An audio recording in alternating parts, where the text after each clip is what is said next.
April 2002, Arnold Schwarzenegger begins filming T3 Rise of the Machines, the latest installment of Terminator, one of the most successful film franchises of all time. At 55, Arnold is one of the highest paid stars in Hollywood, but his influence on the movies goes beyond the numbers. He certainly changed the face of the action hero. Each generation comes along and adds a little more to it. Smith, Wesson, and me. Nowadays, people are expecting their heroes to be bigger than life. But Arnold's also brought bigger than life to real life. We're gonna go and pump it up. Let's do some push-ups. Watch the governor do push-ups here. Very good. You're doing very well. His place is secure as being the father of the new wave of pumpology. His face has appeared on thousands of magazines published in hundreds of languages worldwide. By sheer force of personality, he brought muscles into the mainstream. He kind of made it almost glamorous in a sense. And what's interesting is the culture then changed. Arnold was the icon. He was the guy who went first.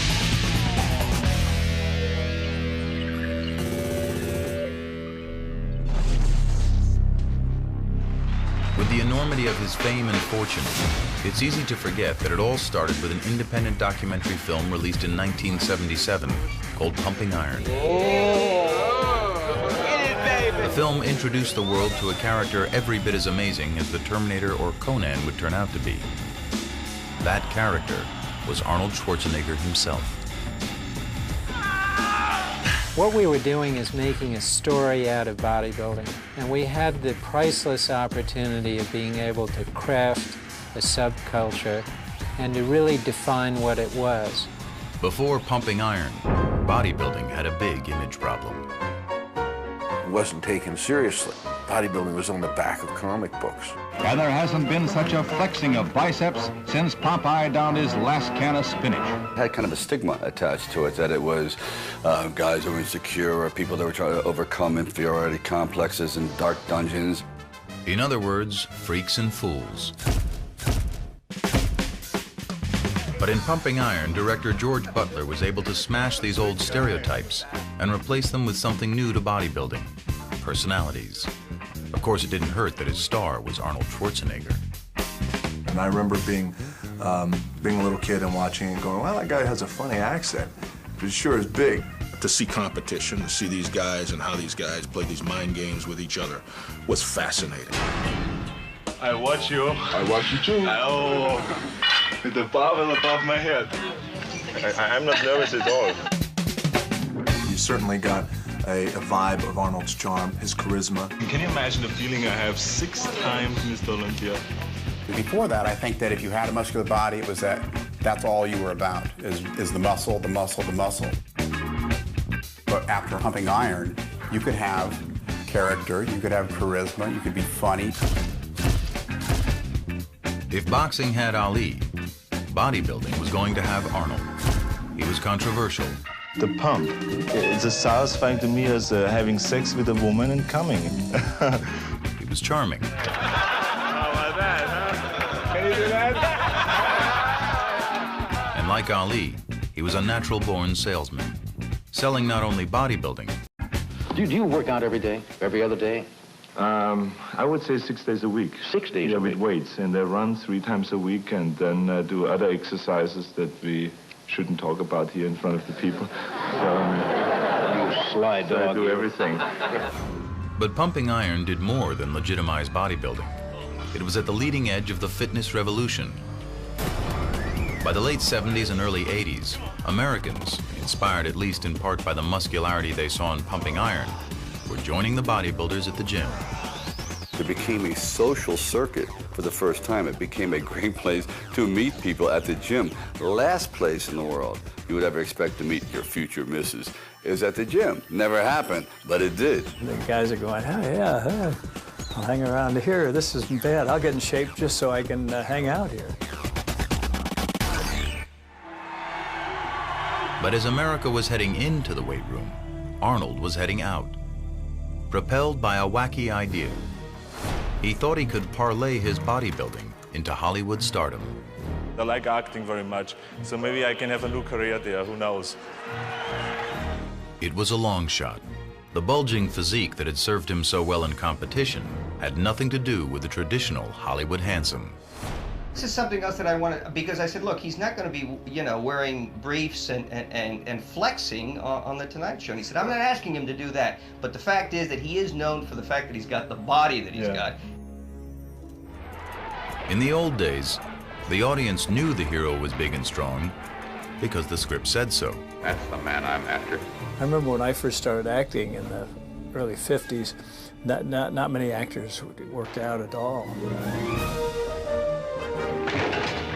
You know, they did it in a certain way, the way they walked, the way they jumped on a horse, and all those kind of things. They sold how studly they were.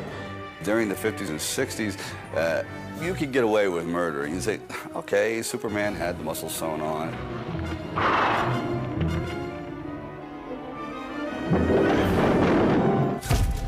As Arnold was trying to figure out how to fit into the Hollywood mold, director John Milius was trying to figure out how he could bring the comic book Conan to life by casting a bodybuilder. For Arnold, the timing couldn't have been better.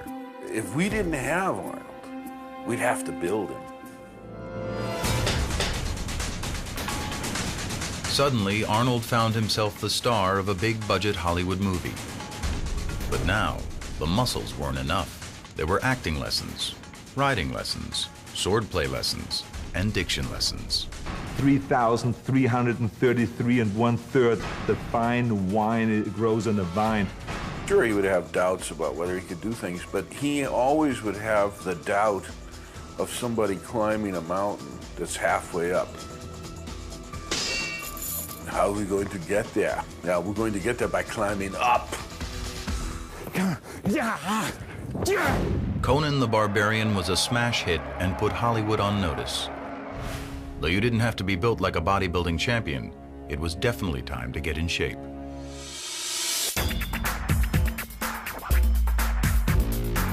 Arnold comes along and the bar gets moved from there to there. We, the movie makers, just try to find clothes, a costume to put on this extraordinary elemental creature, this giant. I'll be back. I mean, it really kind of set a standard that said if you're going to try to come off as something on the screen, you know, you got to have the goods, and it's not all about your stunt double. Shirts came off, and there it was. There was no hiding. There was no like holding the stomach in. It's a party.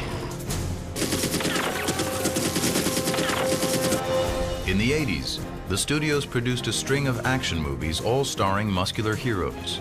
Audiences, weary of the sensitive 70s, ate them up. We were like the new action heroes of that era. All of us had one thing in common. We showed the physical development. We love cheering that because we can appreciate, we in our hearts know what it takes to get that. Man wanted to go to see a movie that had tremendous action, where they could sit back and say, wow, yes, he takes care of the job, and kind of live through you in a way. I think they were movies that celebrated men. I know it certainly inspired me, because here's a guy who's kicking ass and taking names. The Predator especially, you know, stepped to the plate and said, just bring it. And it was great, you know, especially at the end, you know, come on, kill me, I'm right here. Kill me, do it. Come on, kill me, I'm here. That's fantastic.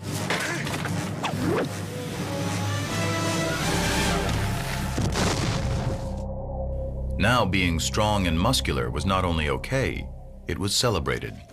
A new generation raised on action movies hit the weights in order to avoid being called girly men. Where's the Bob? You are. I think people were being swept away by the films subliminally, and then all of a sudden it just hit. Hey, Arnold, look at this. Yeah, how about this? Oh, you guys make me sick. This is what you have to do, like this. Suddenly, it seemed everybody was in shape. From a few darkened gyms in the early 70s, an entire multi-billion-dollar industry erupted.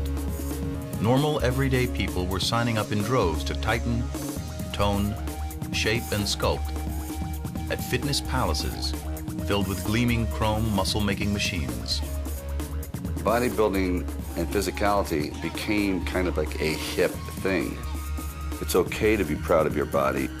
And even people who didn't necessarily want to be as big as Arnold Schwarzenegger, who didn't have any aspirations of becoming Mr. Olympia, but just had aspirations after seeing him about getting in the gym and saying, you know what, I just want to get in shape.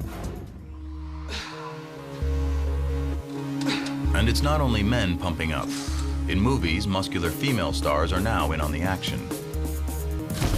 In the fashion world, magazine ads sell pecs and abs as much as they do underwear. Rock icons have gone rock hard, hiring trainers to turn them lean and mean.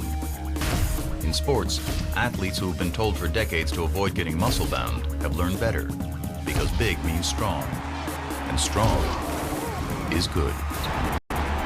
So boxers are now trained by bodybuilders, as are athletes in tennis, basketball, even golf. Professional Olympic teams hire strength coaches to build brawn, but it's not only athletes. Remember when the elderly thought lifting anything heavy would cause a heart attack? No more. Study after study shows that strength training can improve cardiovascular fitness, strengthen bones, increase flexibility and balance, even fight diabetes, arthritis, and depression. Millions of people are involved in exercise programs that involve strength training, aerobic exercise, high-protein diets are the craze. Arnold was doing that back in the 70s and the 60s. Bodybuilding, once a subculture of maniacs, is now so much a part of our culture, it's hard to even remember when we thought lifting weights was weird. He made it very, socially acceptable. And, pumping iron certainly was the pivotal moment in the history of that. I had no idea that it would catch on the way it did, so that was a total surprise. I wish I could say, I knew all along, but that's not really what really happened. I still look back the day when I talk about it like right now and reflect. I say to myself, how did it happen? I mean, how could that become a reality? Coming up next, the film that launched the movie career of Arnold Schwarzenegger and helped jumpstart the fitness revolution. Pumping Iron. And stay tuned after the movie for an exclusive behind-the-scenes look at the making of Pumping Iron, including never-before-seen outtakes from the film and current interviews with the cast and crew. About the time when I first saw it, I was like mortified, saying, oh my God. He is absolutely acute at being able to figure out an individual's absolute weakness and then put a sword through it. Maybe I went a little overboard. And now the documentary that started it all, remixed and remastered, Pumping Iron.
Long before the phrase pumping iron became part of our everyday fitness vocabulary, it was the title of a low-budget documentary that would defy the odds to become a cult classic. On the 25th anniversary of that film, Cinemax presents the story behind the making of Pumping Iron, the film that introduced the world to a charismatic 28-year-old bodybuilding champion known as Arnold. With never-before-seen outtakes from the film, the only thing that's left is Arnold's bullshit. as well as candid comments from the cast and crew, 25 years after the film was released. About the time when I first saw it, I was like mortified, saying, oh my God. I went overboard many times. We were really struggling to get the movie made, and people were laughing at us. Cinemax presents a tale of sweat, muscle, ego, and glory in the golden age of bodybuilding. Raw Iron, the making of pumping iron.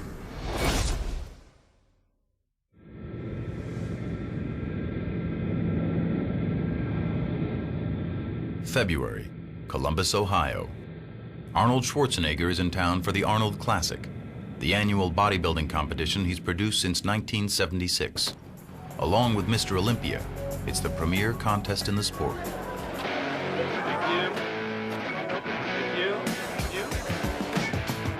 Bodybuilding has come a long way since Pumping Iron was released in 1977. The contestants are bigger than ever, and so is the stage show.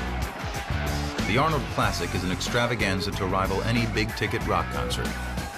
And bodybuilding's become big-ticket too. These days, more than 175,000 bodybuilders compete in 169 countries. Today, Schwarzenegger is here to hand out more than $400,000 in prizes. But he's also here to see some old friends who have gathered backstage.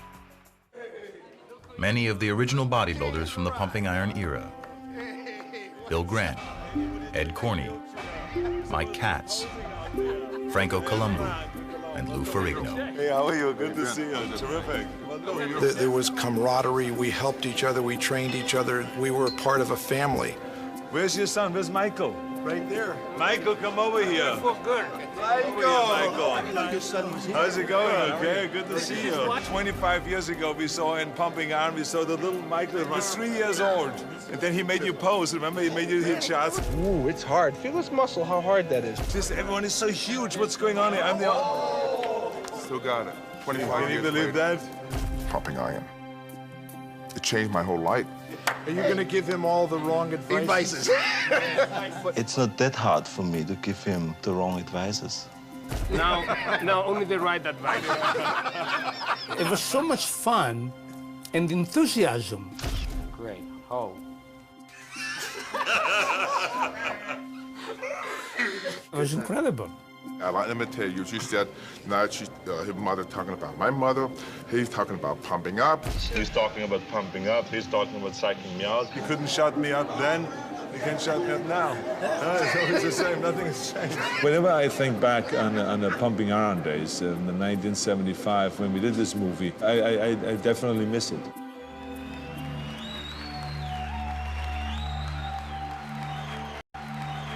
Back before Pumping Iron, he was known as the Austrian Oak, but he was unknown outside the marginal and misunderstood sport called competitive bodybuilding. It was a tiny little world, and 300 people would come to the contest that night.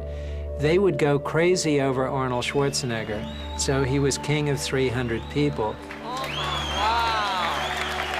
It's just that Arnold hadn't burst out of that world yet. Photographer George Butler and writer Charles Gaines were fascinated with the bodybuilding subculture and collaborated on a book they called Pumping Iron, which featured the young Austrian bodybuilder. Butler wanted to turn it into a film, but Arnold wanted to retire. Since moving to America in 1968, he'd won the sport's top prize, Mr. Olympia, an unprecedented 5 times, and he'd had enough. George Butler came to me and says, I have a great idea. We should do a movie, but it only will work if you're in it. And if you retire now, you can't be in it. So that doesn't work. Butler knew the weird and wacky world of bodybuilding had all the makings of a fascinating movie, but how to get investors aboard, it would be a tough sell.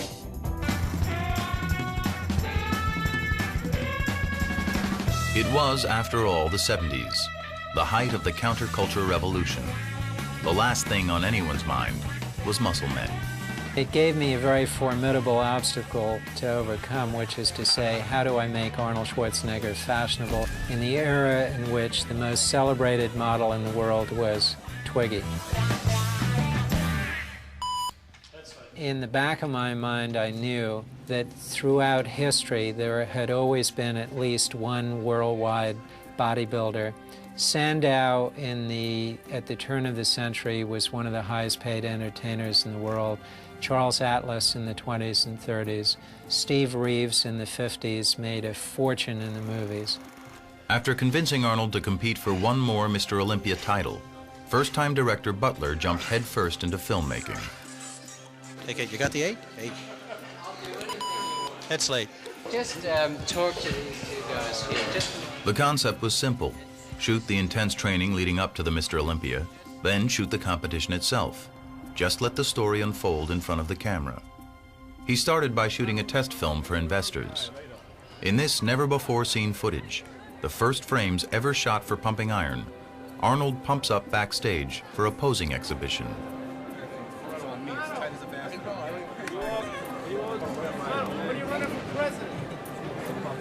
When Nixon gets impeached. It's just too much pressure, you know. I mean, I'm competing now for 10 years, and after 10 years I feel like it's enough, you know. You have to let other people have a chance, and just leave as a winner. Yeah. Suppose Louis beats you. He doesn't. There's no such thing. For years now, since 1970, I was like unbeatable. And there was no hope for anyone to come close. It just didn't exist because I knew once I have the title, there's no way anyone is going to take it. But if an Arnold win was inevitable, where was the drama? Where was the conflict? Every movie hero has to show his stuff by pushing up against an obstacle. Butler had to find it. I wanted to find a great antagonist for Arnold, and there was Louis Ferrigno in Brooklyn, New York, 6'8", 270, dark and foreboding. Muscle magazine publisher Joe Weider had already had his eye on Ferrigno. For Weider, the old story Arnold wins again was growing stale. But a Mr. Olympia showdown between Lou and Arnold, this was perfect. And exactly the kind of rivalry that sells magazines. He won the Mr. Universe contest in 1974 in Italy. Weider came back, I remember, like it was like a fresh breath of air. With a new champion on the horizon. Well, I had to stimulate them. And when I go into the gym and I saw him pick up 500 pounds, he says, "What do you think, Joe?" I said, "Oh, not bad. You can do better than that." He got mad. So he will create this whole thing, and you know, and I think it was really good because the fans loved all that, and that's exactly what I played up then in the movie Pumping Iron. In this outtake from Pumping Iron, Weider and Schwarzenegger discussed the very real possibility that the champ might actually lose to the larger and hungrier Ferrigno. You were the one who saw Lou in New York just a few days ago, so how does he look? He looks very, very massive. Well, he was my idol. He part of me getting into bodybuilding. Of course, when you have an idol like Arnold, you want to beat your idol to be the best. Wait till they feed these dogs in Africa. Terrific. Big enough to eat. Butler had his antagonist. Since 1969, nobody has beaten me, so why should he come around now all of a sudden and break my record? I don't know, he's training real hard. He's Well, you heavy will and see. He's massive and he's built almost like you. No. What happens if you are defeated? To enhance the drama, the filmmakers had to pump up the conflict. This is for the big baby, Louis. This is where documentary filmmaking is so effective, because you can do something with real people that a novelist just couldn't imagine. You create dialogue and hostility towards one another in order to make the movie more interesting. If it is just a sport, that you can see for 10 minutes and then you have seen it all. But if you see the personalities and you can follow them. A showdown was set. The Golden King versus the Dark Prince. Well, I was a bit of an outsider at that time in that world because I was the only one back training in Brooklyn. Brooklyn versus Venice, California, a bizarre beach town, a refuge for artists and hippies, weirdos and wackos. In its own strange way, bodybuilding fit right in. If the sport had an epicenter, it was a legendary Gold's Gym. which is where the filmmakers began shooting. Come on, Franco. What is this bullshit? Yeah. No, side chest, not front chest, Franco, side. Yeah, these things change a little bit when we go to the side. Hey, look, Franco, what you have to do is when I say side chest, then hit the side chest and then it come out. And if you don't have it, don't hit it. No, don't hit it. Don't hit it. We had camaraderie that was incredible. We'd train together. We'd go to the Gold's Gym at 10 o'clock in the morning. That's where everybody would meet. And I mean, the energy that came out of that little gym, it was only about 5,000 square feet. It could probably light up the city of Los Angeles. It's the mecca of bodybuilding.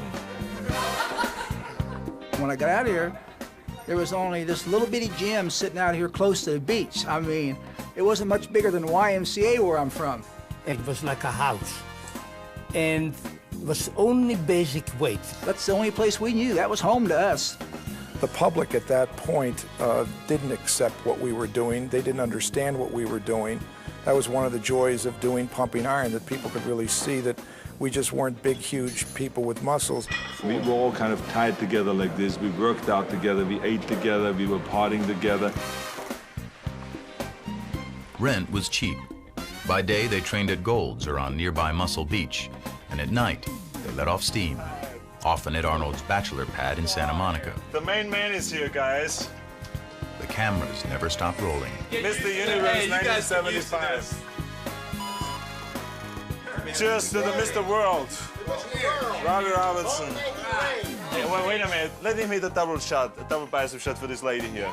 Hit it quickie. Hit a double bicep shot. Come on now. Come on now. Hit 3 shots. All right. All right.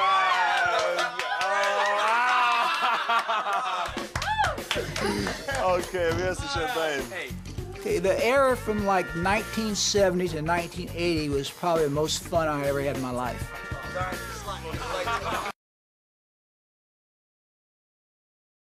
Subject, and everyone was very eager to make something out of it. These fellows that did the film, Butler and Gaines, they had become part of our family. We trusted them.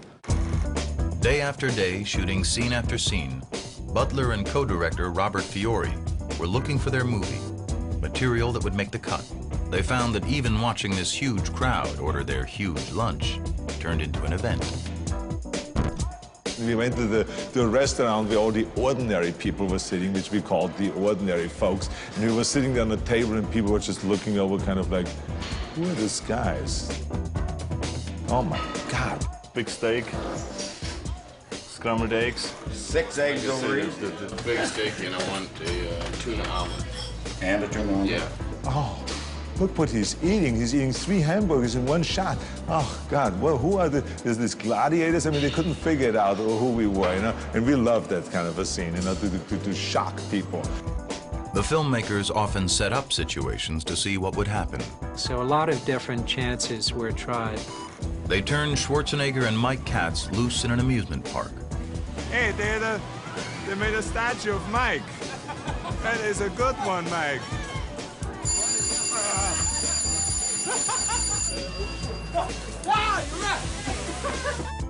They filmed Arnold with his acupuncturist. What does it mean? We're stimulating a muscle. Okay, good night. Watched him get a haircut. Ask Arnold what set of clothing he completes. What kind of clothing do you wear in competition? Little tiny posing trunks. Do you have to talk at all? No. Except if you're the winner. So I talk a lot. Yeah. They were shooting, even overshooting, always looking for material to reveal Arnold's motives, his character, and what seemed at the time to be insanely ambitious dreams. I won the world championships so many times now that I would like to go on, you know, try to be the best in something else. Like what? I would like to get into acting. So there was a tremendous struggle to make this movie really work and to make it really interesting, not only for the bodybuilding crowd, but for the general population. To do that, and to give the film some Hollywood sizzle, Butler approached Bud Cort, the hot young star of MASH, Brewster McCloud, and Harold and Maude. I've never seen so many huge people in my life. That's why I joined a gym. I want to get my blood moving, you know? Yeah. All I do is drive and scream at my agent, you know? So I figured I'd get my blood moving. The idea was to send Bud to muscle masterclass with Arnold. Am I supposed to breathe before I stand up, during, or after? I know this thing. I hate it. Oh, I crack my neck. And when do I breathe in? Breathe out when? When do I breathe? In, out, right.